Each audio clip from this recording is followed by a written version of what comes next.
Welcome to Voices from the Street, the radio ministry of the Sacramento Union Gospel Mission. Prepare your heart for laughter and tears as we share the unpolished stories of the homeless and hurting, hope and transformation. Here is your host, Director of the Union Gospel Mission, Pastor Tim Lane. Well, I am so glad all of you are with us. Please, if you're going to turn the channel, what are you thinking? No, stay on there because I have a guest with me today. She is no longer our newest employee, but she's very, very close to that. She is a delightful young lady. She is ebullient, happy, outgoing, and so I think you'll enjoy listening to her.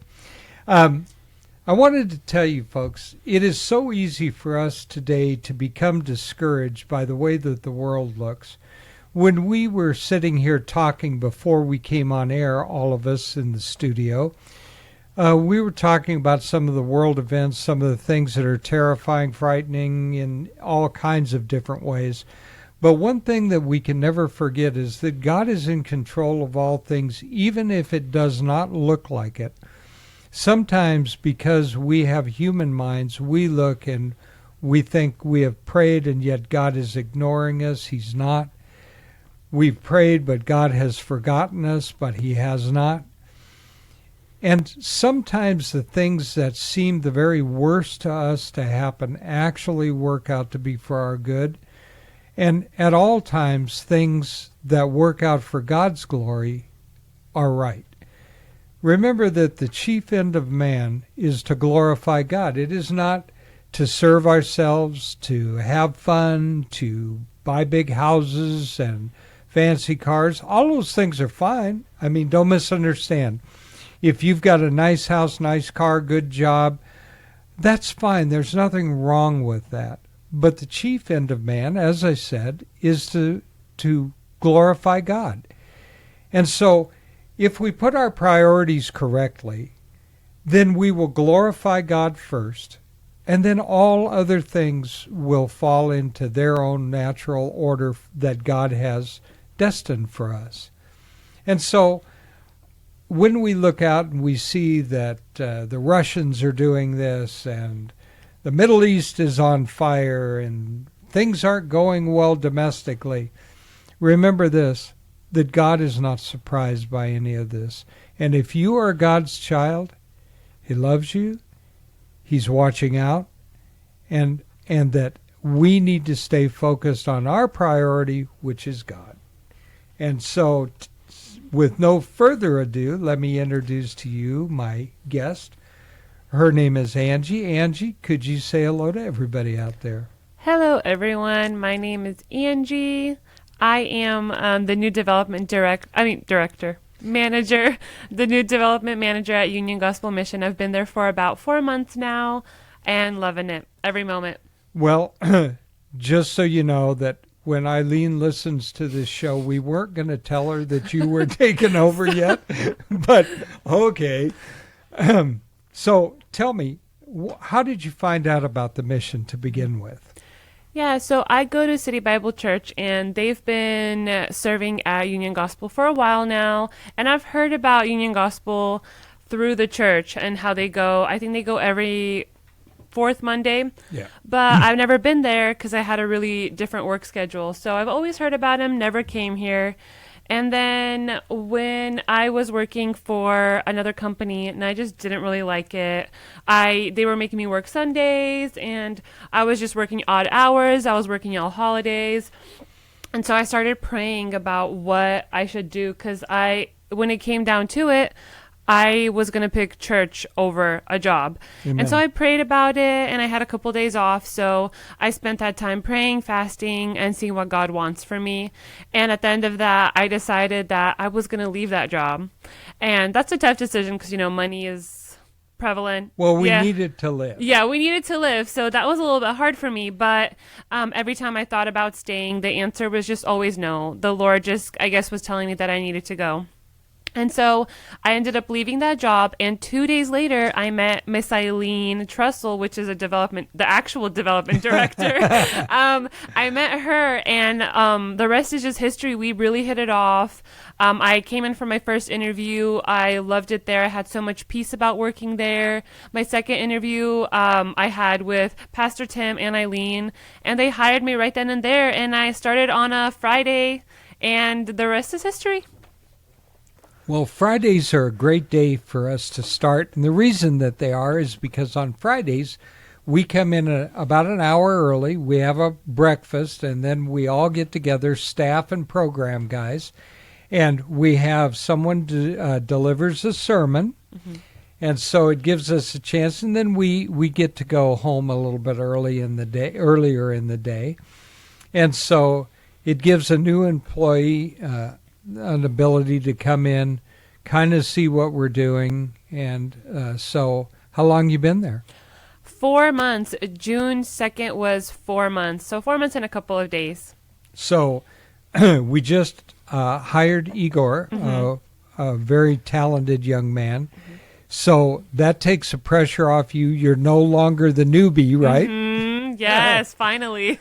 Well, so tell me, first of all, you said that you go to City Bible Church, right? How long you been going there? So I've been going to City Bible for over 2 years, but I've been a member for about a year. So I was kind of church shopping and trying to see what church I wanted, and CBC had my heart, basically, at the end of the day. And I really liked the preaching, and I liked the church itself. I thought it was a very healthy church.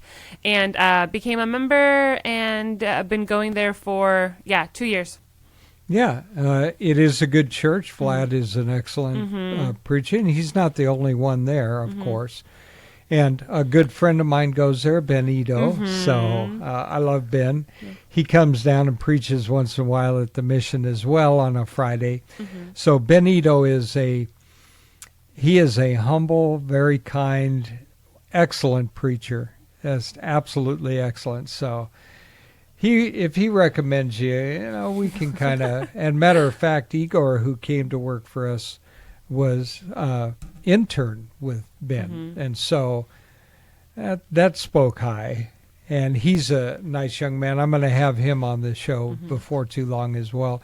So since you've got there, has the dynamic changed any from what you perceived it to be to what it actually is? Going into it, I didn't really have any expectations. I didn't really know what to expect, because I've also never been a manager before.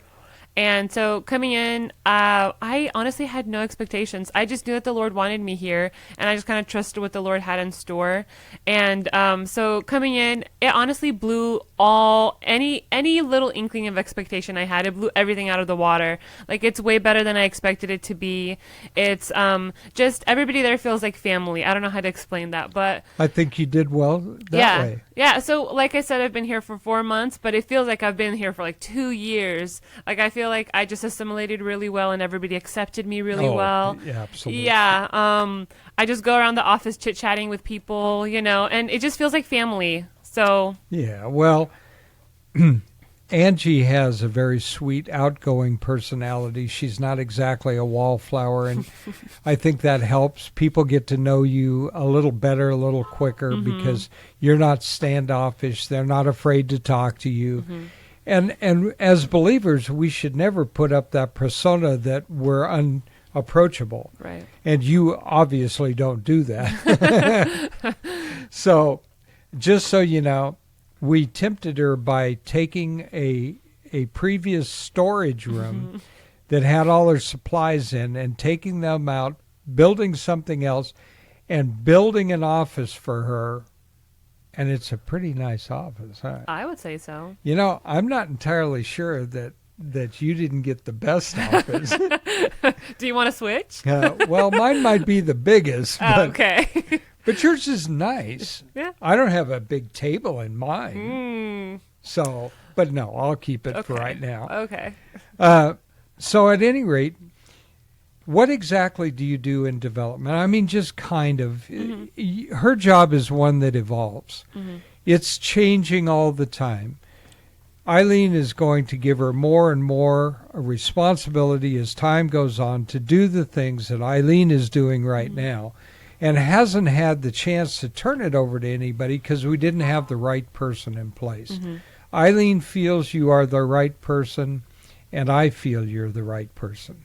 And so tell me, first of all, let's start with, what is your responsibility? You said you had never been a manager. Who are you managing? So right now I'm managing two people, Marissa and Igor. Marissa does social media, and she's just kind of an office assistant. And Igor just started, and his position is... kind of fluid, too. Yeah, kind of fluid, too. So those are the two people I manage.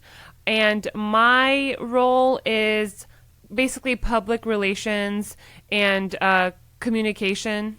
And I mostly communicate with major donors because we do have a lot of great donors out there who support us. And there's always constant communication being had with them, whatever they need help with.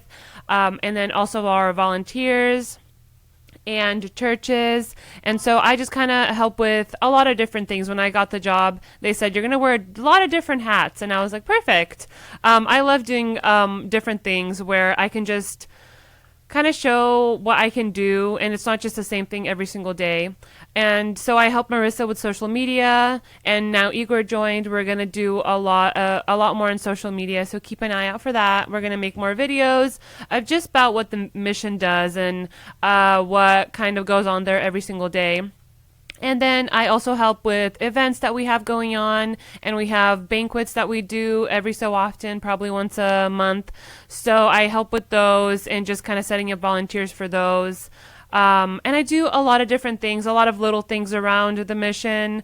It's just too much to name, you know? It really is. So one of the things that you said was that you help set up for the banquets. And obviously what we're talking about is not a big outside event, but a big inside event. And so you have one coming up this weekend. And could you tell me about that a little bit? Yes, so we have a Father's Day banquet coming up. It's actually tomorrow evening. So we do these events every so often for major holidays, and it's for our homeless and suffering guests. So they come in, and we just kind of decorate the place and make them feel special on holidays, because that's when, you know, mostly families get together, and they can't do that. So we make them feel special. We decorate, we put out some goodies, and we have a lot of different people who come in and volunteer and just love on all the guests. Yeah. You know, some of the things that the mission does, and one of the things that I've always liked is the fact that we do a birthday party for the homeless. And you might say, well, how do you work that? Well, it's pretty easy. We take one day and we celebrate everybody's birthday, because the majority of them probably didn't get to celebrate their birthday. One of the things that you have to realize, in today's world, there's a lot of controversy about whether we should help the homeless or not. They get this, they're this, they're that.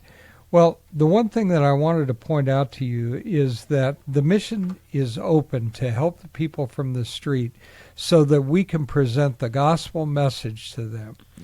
And you're never going to change our society, and you're certainly never going to end homelessness.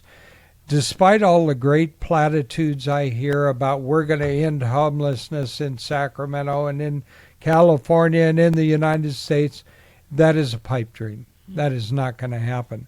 First of all, many of the homeless folks don't want to be anywhere except homeless. There is mental illness, there's drug abuse, and if they are abusing drugs, they will become mentally ill. And so it's the one thing we know for a positive fact is that we are feeding 8,200 meals a month to the homeless. But we're also reaching out every night to tell them about the gospel, trying to bring in churches that understand, believe the Bible is the inerrant word of the living God. And so little things like this birthday party for the homeless, that's a big deal. It's a big deal for a Father's Day event, because some of these guys are fathers. Some of them certainly had fathers, or all of them had fathers. And so the bottom line comes down to, we want to continue to offer different things all centered on us giving them the gospel, right? Right. And so, first of all, it's incumbent on our churches to understand what the gospel is, correct? And so it also takes people like Eileen and Angie and some of the other volunteers, Marissa goes out there, who care about these people, not just on a superficial level. Can a homeless person make you angry? Oh, yeah. Listen, I've been called everything in the world. But here's the bottom line. Most of what is coming out of them is the anger, the frustration, and the years of drugs and abuse. Women out on the street are particularly in danger. And it didn't used to be that we had as many. When I got to the mission 19 years ago, the very first thing that I wanted to have done was a women's clothes closet. It is so much better now and growing all the time. And so, yeah, you're trying to get your feet on the ground and underneath you. But I've also listened to you when you're talking to Eileen out there, and I can hear the ideas and the enthusiasm. Do you have hope that we can reach these people? Oh, 100%. I 100% believe that we can reach these people. And I think specifically when you're preaching the gospel and when you're helping with such a great organization, there's for sure room to reach so many people here in Sacramento and even from beyond. Not the grave, right? Not the grave, like beyond Sacramento, because I feel people hear about us from other places too. And even a radio station like this can reach a lot of people. Well, that's right. And people like you who have the love of Jesus Christ and are working to do that have opportunities every day to reach out. So let me ask you this. You realize, of course, we are a mission to the homeless, right? And to the program men. And to the staff. And to our friends and our churches, right? Amen. Because, there's always something new we can learn. There's always something we can contribute. Sometimes we can see a friend of ours or a person at the mission and maybe they're a little bit down. They've lost somebody. They're hurting. We get to pray for them too. What is the difference in the atmosphere from the secular world working and what you see as far as people in the mission goes? Yeah, so secular, I've had a couple of jobs in the secular world, and it's all very superficial. Like, you can't really get deep with people. There's a lot of just mistrust in the workplace. People always think you're coming for their job. And so there's always kind of like this tension in the secular place where you're always like fighting for the same thing. You want to go higher, but there's only so much higher you can go. And it's always just not the greatest conversations, just very worldly. And that kind of is one of the biggest differences, because coming here, it's like something big happens and somebody says, let's pray about it. And we just like stand in a circle and pray about it, which has never been a thing before. Like, if a bad thing happened at a different place, I would just kind of pray in my own head. Sure. But here we all just stand in the circle. There's power in prayer, especially when a whole group is gathered together. And so just that difference, and also just seeing how the mission actually does help people with the gospel, how people around the mission say, the gospel is the center of what we do and it's the center of our name. And so that's true. Like, and the gospel can reach so many people. And it's a huge testimony to the staff, to specifically me, because I'm still new. 4 months is not that long. And just seeing how it affects all those people, and that we're actually doing something that can change people's lives, that's really inspiring. So that's one of the biggest differences I've seen. Yeah, and I absolutely agree with you. There's always time for us to go to prayer if there's a situation that somebody needs prayer. Like Angie said, we did that just the other day about something, and we gathered around in a circle and we prayed about it. I almost laughed a little bit ago, and I know you noticed that I was smiling. It's when you said, in the secular world, we're always worried about who's coming after our job. And I thought about when you started the show and said, I'm the development director, which was just... That was just a slip of the tongue. Sorry. So I think one of the very nice things is there's Bibles on every desk. People know the Word of God there. And despite the fact that, you get this picture of Christian people as being kind of stuffy, straight-laced, and, just always walking around scowling. I don't see that at the mission. The majority of time there's laughter. There's clean jokes that are told. And just funny stories, things that happen to us and things like that. And so it is a different place to work. And we want to cultivate an atmosphere that reflects God's love. I have had this many times over the years, but just yesterday I had a person come into my office, their donors and everything, and he has come in several times. There's some trouble with his son. His name will remain out of this. But he just wanted to come in and pray with me. And I love that. Yeah. So I counseled with him for a little bit. I prayed with him and told him come back anytime. I had the day before that, guy came in to give a donation. He's also been in, and we've been praying for his daughter, who's gifted, and she was not eating, not feeling well, and so it gave me an opportunity to, put my hands on them and pray with them and everything.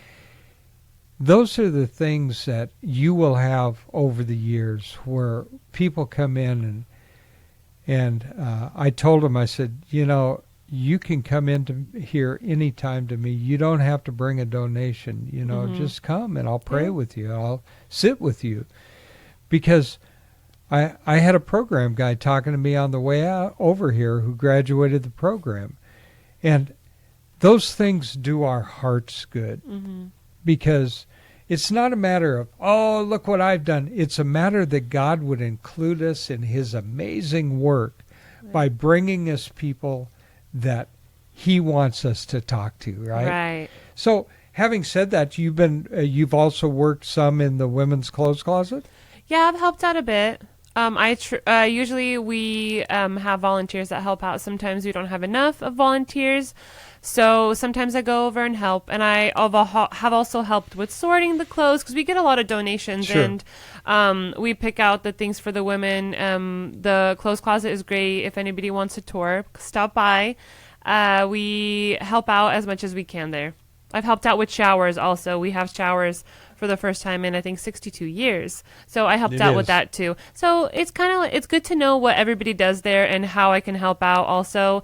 It's good to know all the things the mission does. And it's good to be accessible so you can also help out if somebody's not there, Yeah, it's really true. We'd like to cross-train everybody anyway. And, the idea is there's nobody who is above one of the jobs there. Right. I have vacuumed floors and people go, oh, no, you can't do that. Hey, listen, we are down to just 1 minute. And so would you stay over so we can record one more show? Of course. All right. So again, Angie is one of our newest. She is enthusiastic, bright. I am glad that she came. I wholeheartedly believe that she was the right person for this job.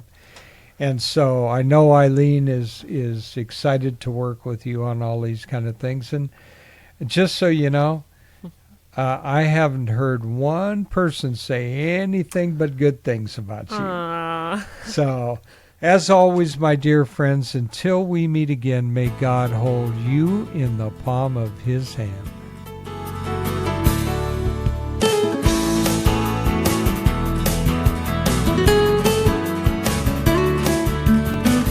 You've been listening to Voices from the Street, the radio ministry of the Sacramento Union Gospel Mission.